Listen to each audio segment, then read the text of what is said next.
Right, 2017க்குரிய 11வது கேள்வி பார்ப்போம். Al3+ அயனில் உள்ள இலத்திரன் எண்ணிக்கையும் புரோத்தன் எண்ணிக்கையும் முறையை கேட்டிருக்கிறாங்க. ரைட், அணுவெண் 13 என்று சொல்ல இருக்கிறாங்க. ரைட், உங்களுக்கு தெரியும் அணுவெண்ன்றது புரோத்தன்களுடைய எண்ணிக்கைக்கு சமம். ஆகவே இங்கே அணுவெண் 13 என்று சொன்னால் புரோத்தன்களுடைய எண்ணிக்கை 13ஆக அமையும். அதாவது புரோத்தன் 2வதாக கேட்டிருக்குது என்ன. ஆகவே 2வதாக 13 என்று காணப்படுறது 1வது விடையிலையும் 3வது விடையிலையும் மாத்திரம். அடுத்தது அணுவெண் என்றது அணுவில் காணப்படுற இலத்திரன் எண்ணிக்கைக்கும் சமம். ஆகவே அணுவில் காணப்படுற இலத்திரன் 13ஆக இருக்கும். ஆனால் நீங்கள் பார்க்கணும், இங்கே கேள்வி அயன், அதாவது Al3+ அயன் என்ற கேள்வி. அப்போ அயன் என்று சொல்லக்குள்ள நேர் அயன் ஒன்று உருவாகணும் என்று சொன்னால் இலத்திரன்களை இழக்கணும் என்ன.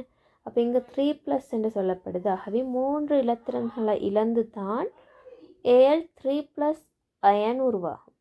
ரைட், ஆகவே அலுமினியம் அணுவில் 13 இலத்திரன்கள் இருந்தாலும் அதில் இருந்த 3 இலத்திரன்களை இழந்து தான் Al3+ என்ற அயன் உருவாகும். ஆகவே இலத்திரன்களுடைய எண்ணிக்கை 10ஆக அமையும். அப்படி பார்த்தால் 1வது விடை தான் சரியான விடை. ரைட், அடுத்த கேள்வி பார்ப்போம். திருத்தியம் சமதானியின் நியம குறியீடு எது என்று கேட்டிருக்கிறோம்.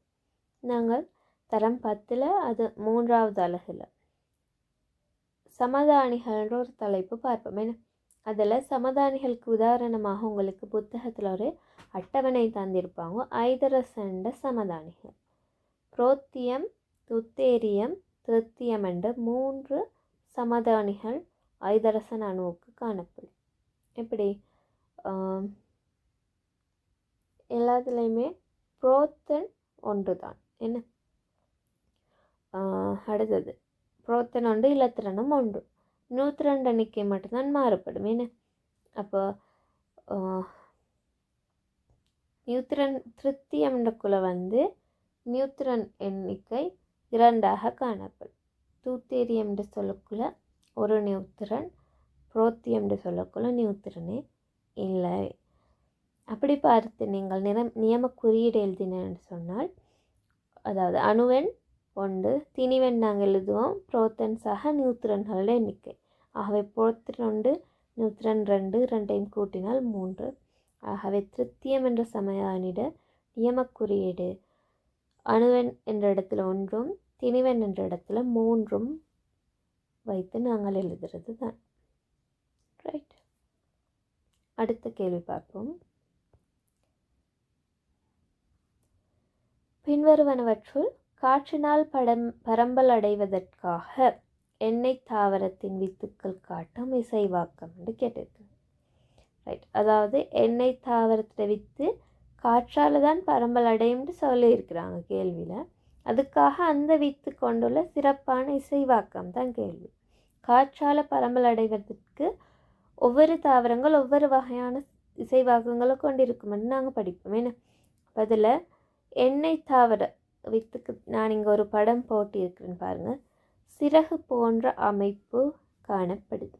இதுதான் அதோட இசைவாக்கம். அடுத்தது மயிர்களை கொண்டிருத்தல், அது எருக்களை போன்ற தாவரங்களுக்கு அமையும். அடுத்தது வலி நிரம்பிய வித்து ஓட்டை கொண்டிருக்கிறது தாவரங்கள் இது நீர் மூலம் பரம்பல் அடைவதற்கான ஒரு இசைவாக்கம். அடுத்தது பல்வேறு கோலங்களை கொண்டிருத்தலும் எப்படி விலங்குகளை மாற்றி விலங்குகள் மூலம் பரம்பல் அடைவதற்கான ஒரு இசைவாக்கம். அப்போ இந்த கேள்விக்கு விடை சிறகுகள் போன்ற அமைப்பை கொண்டிருத்தல். இது எல்லாமே உங்களோட புத்தகத்தில் இருக்கிற விடயம்தான். புத்தகத்தை தாண்டி எதுவுமே கேள்வியில் இல்லை. ரைட், அடுத்த கேள்வி பாருங்கள். குறித்த ஒரு பங்கீட்டு வலி சேர்வை நீரில் பூரணமாக அயனாக்கம் அடையும். அப்போது அந்த பங்கீட்டு சேர்வை நீரில் பூரணமாக அயனாக்கம் அடையுமா? பின்வருவனவற்றுள் எது அந்த சேர்வையாக இருக்கலாம் என்றது தான் கேள்வி. உங்களுக்கு பொதுவாக தெரியும், நீர் இல்லை பூரணமாக அயனாக்கம் அடைகிறவங்க யார்? வண்ணமிலங்களும் வன்காரங்களும். மென்னமிலம் மென்காரம் எல்லாம் நீரில் பகுதியாக அயனாக்கம் அடையும்னு நாங்கள் பார்ப்போம். என்ன வண்ணமிலங்கள் வந்து முற்றாக அயனாக்கம் அடைந்து H+ அயனை விடுவிக்கும். அதே மாதிரி வன் மூலம் அல்லது வன்காரம் என்றவங்க முற்றாக அயனாக்கம் அடைந்து காரங்களை விடுவிக்கும்.